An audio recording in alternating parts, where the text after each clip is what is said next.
विधानसभेमध्ये अनुच्छेद 101 अन्वये अल्पकालीन शिक्षणाच्या स्तरावर महत्त्वपूर्ण चर्चा झाली।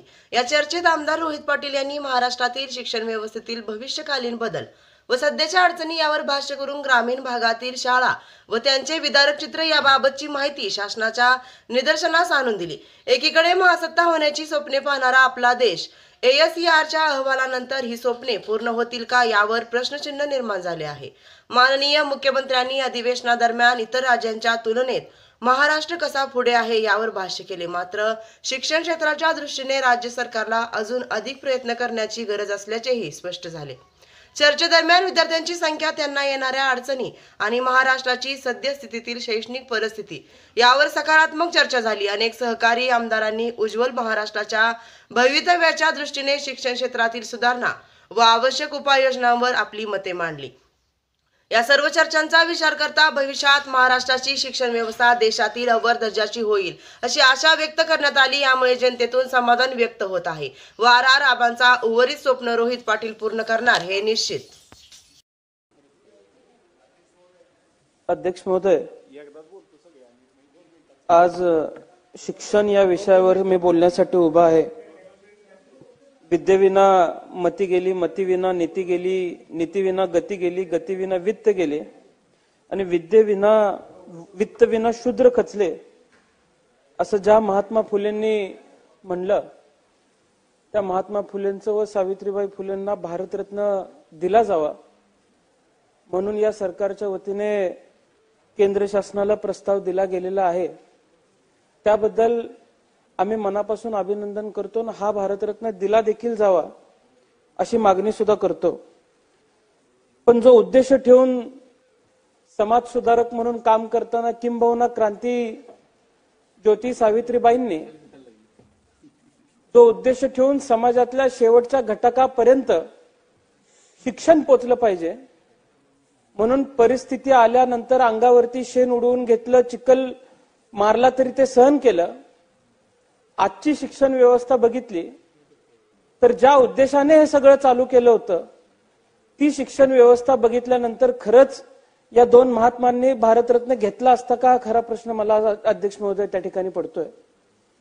अध्यक्ष महोदय, शिक्षण हा प्रत्येकाच्या आयुष्यातला एक कणा असतो। माझ्या पूर्वी जे सदस्य बोलत होते त्यांनी सांगितल्याप्रमाणे एखाद्याचं भविष्य 15, 20, 25 वर्षामध्ये एखादी व्यक्ती काय शिक्षण घेते याच्यावरती घडत असतं। आणि अध्यक्ष महोदय, ग्रामीण भागामधली अनेक उदाहरणं मी तुम्हाला सांगू शकतो। फक्त शिक्षणामुळे त्यांच्या आयुष्यामध्ये फरक पडलाय। या शिक्षणाचे दूरगामी परिणाम एखाद्याच्या आयुष्यावरती होत असतात। मग त्याच्या गावाला त्याचा फायदा होतो, तालुक्याला होतो, जिल्ह्याला होतो, राज्याला होतो, देशाला होत असतो। आणि अध्यक्ष महोदय, आजची शिक्षण व्यवस्थेची अडचण जर बघितली तर उद्याच्या देशावरती, उद्याच्या आपल्या राज्यावरती काय परिणाम होणार आहेत याची अध्यक्ष महोदय काळजी वाटते। आज जर या व्यवस्थेवरती दुर्लक्ष जर आपण सर्वांनी मिळून केलं तर मंत्री महोदय, मी आपल्याला एक गोष्ट खात्रीनिशी सांगतो की शिक्षणाची अशीच जर परिस्थिती राहिली तर मुलांना पुस्तकांऐवजी आपल्याला शाळेमध्ये डंपर चालवायला शिकवावं लागेल, बुलडोजर चालवायला शिकवायला लागेल। राज्यातल्या बातम्या आम्ही बघतोय, कुदळ फावड्या घेऊन काहीतरी उकरायला निघालेले आहेत, डंपर घेऊन राख ओढतायत। हीच सगळी परिस्थिती आम्ही राज्यात बघतोय। आणि जर शिक्षण मिळालं नाही तर शिक्षण नाही मिळालं म्हणून उद्या हीच करायची वेळ आपल्या राज्यातल्या मुलांवरती येणार आहे। या मते अध्यक्ष महोदय दुसरं काही मत असेल आपलं असं मला वाटत नाही। अध्यक्ष महोदय, ASERचा रिपोर्ट आला आणि या अहवालानुसार महाराष्ट्राचं एक विदारक चित्र शिक्षणाच्या संदर्भातलं आपल्या सर्वांसमोर उभं राहिलेलं आहे।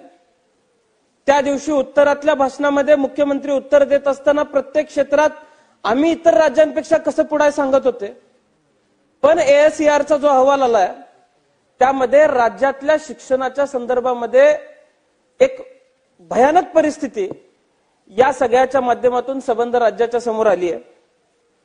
सरकारी शाळेमध्ये जाणाऱ्या विद्यार्थ्यांच्या टक्केवारीमध्ये 2022 मध्ये जी टक्केवारी 67.4 होती ती आज 2024 मध्ये 60.9% झालेली आहे।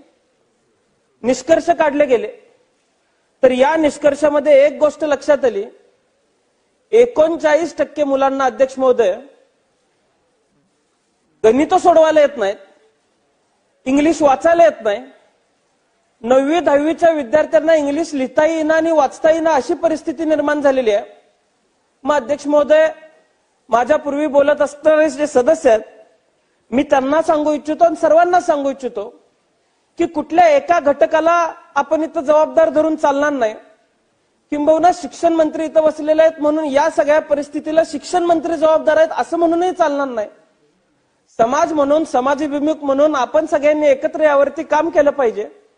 ज्या दुरुस्त्या आपण सुचवलेल्या आहेत त्या निश्चितपणाने स्वागतार्ह आहेत, पण समाज म्हणून कुठेतरी आपण एकत्रितपणाने जर या क्षेत्रामध्ये उतरलो तर या गोष्टीमध्ये, या क्षेत्रामध्ये ज्या सुधारित गोष्टी होणं आवश्यक आहे त्या व्हायला वेळ लागणार नाही अध्यक्ष महोदय, असं आम्हाला सर्वांना वाटतंय.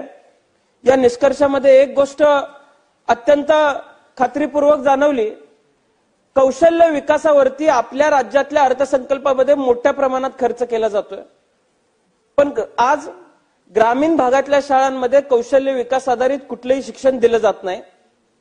विद्यार्थीही त्यात इंटरेस्ट घेत नाहीत. जी गोष्ट आवडीनं शिकवलीच जात नाही ती गोष्ट आवडीने शिकलीही जाऊ शकत नाही. अध्यक्ष महोदय, आपण सर्वांनी उद्याचा देश घडवत असताना कौशल्य विकास का महत्वाचा आहे याची जबाबदारी जाणीव इथल्या प्रत्येक सदस्याला आहे. आणि असं असताना आपण सर्वजण कौशल्य विकासाला सुद्धा किती महत्व दिलं पाहिजे अध्यक्ष महोदय कुठेतरी ठरवण्याची आवश्यकता आहे.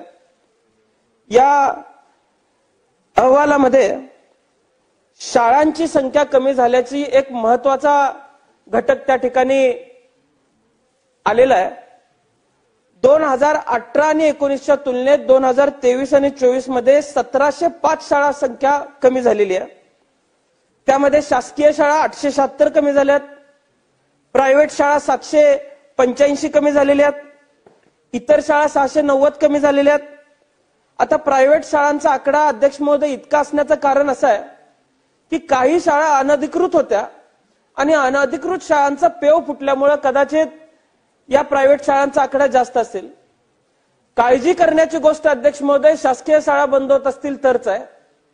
आता अध्यक्ष महोदय, मला आपल्या नजरेसमोर एक गोष्ट आणून द्यायची आहे की तेलंगणा सारखं राज्य तिथल्या विद्यार्थ्यांना डिजिटल कोडिंग विदाउट कम्प्युटर शिकवतं. आज आपलं राज्य इतर क्षेत्रांमध्ये त्यांच्याशी तुलना करत बसतंय, पण शिक्षण क्षेत्रामध्ये दक्षिणेतल्या काही राज्यांची तुलना आपण आपली का करू नये. अध्यक्ष महोदय, मी फार काही मोठं किंवा वावगा आपल्या समोर बोलणार नाही, पण आज प्राथमिक शाळांची स्थिती सांगायची झाली तर 1,04,499 प्राथमिक शाळांपैकी 10,397 शाळांमध्ये अद्यापही पिण्याच्या पाण्याची सोय नाही. 11,181 शाळांना संरक्षक भिंत नाही. 29,050 प्राथमिक शाळा व उच्च माध्यमिक शाळांना संगणक व्यवस्था नाही. 7,419 शाळांना ग्रंथालय नाही. 5,881 शाळांना विद्युत जोडणी सुद्धा अध्यक्ष महोदय नाही. मी काल परवा माहिती घेतली तर विद्युत जोडणी नाही. ज्या शाळांना विद्युत जोडणी आहे शाळांनी हे विद्युत बिल भरावीत असा GR नव्यानं काढला गेलेला आहे असे मला समजलं. मी सहज विचारलं कुतूहलतेपोटी की हे बिल कशातनं भरलं जातं, तर त्या शाळेतल्या शिक्षकांनी प्राचार्यांनी मला सांगितलं की सैदिल जे आपलं अनुदान दिलं जातं, साधील अनुदान, जे अनुदान अध्यक्ष महोदय मी विचारलं कशा आधारे मिळतं तर मान्य शिक्षकांच्या आधारे हे अनुदान मिळतं. अध्यक्ष महोदय, माझ्या मतदारसंघातलं जर एक उदाहरण द्यायचं म्हणलं तर गव्हाण म्हणून गाव आहे. 8 शिक्षक मान्य असलेली शाळा आहे. 12,000 रुपये वार्षिक साधील अनुदान इथं मिळतं. आता या साधील अनुदानामध्ये खडू घ्यायचा असतो, डस्टर घ्यायचा असतो, इतर गोष्टी घ्यायच्या असतात, हेच पुरत नाही आणि उरलेल्या पैशातनं बिल भरा अशी मागणी शासन जर करत असेल तर अध्यक्ष महोदय, आम्ही देश डिजिटल झाला म्हणून बाता मारतोय, शाळा डिजिटल करा म्हणून बाता मारतोय. डिजिटल करून करायच्या काय? आज संगणक नाहीत. संगणक दिले असतील तर वीज जोडणीसाठी कुठल्याही पद्धतीचं कनेक्शन आम्ही देऊ शकत नाही, कारण आम्ही बिलच भरू शकत नाही. त्यामुळे माझी शिक्षण मंत्री महोदयांना विनंती आहे की आपण या गोष्टीवरती विचार करण्याची आवश्यकता आहे. आज ग्रामीण भागातली शिक्षणाची अडचण आपण समजू शकतो, पण माझ्या जिल्ह्यातली मी एक परिस्थिती सांगतो जी अत्यंत सुखदायक आहे. माझ्या जिल्ह्यामध्ये जे माजी सीईओ होते त्यांनी मॉडेल स्कूल योजना शिक्षण मंत्री महोदय राबवली आणि त्या योजनेच्या माध्यमातून ग्रामीण भागातल्या शाळा अत्यंत चांगल्या केल्या गेल्या, जिथे शासकीय निधी आणि काही कंपन्यांचा CSR निधी असा एकत्रित करत त्या शाळांचं इन्फ्रास्ट्रक्चर सुधारण्याचं काम केलं, त्या शाळा डिजिटल करण्याचं काम केलं. अधिकारी चांगले असतील तर शिक्षकांवरती सुद्धा वचक ठेवता येतो हे अधिकाऱ्यांनी दाखवून दिलं.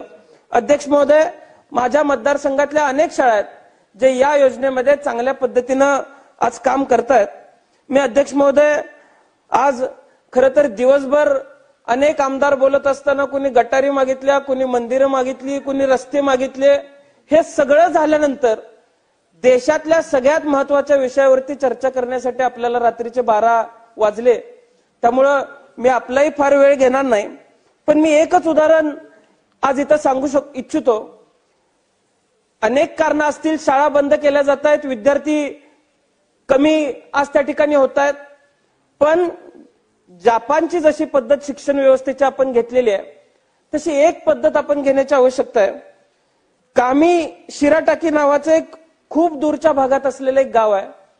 तिथं जाणाऱ्या लोकांची संख्या कमी आहे म्हणून तिथल्या रेल्वे व्यवस्थेनं तिथं जाणारी रेल बंद करायला पाहिजे असं सुचवलं.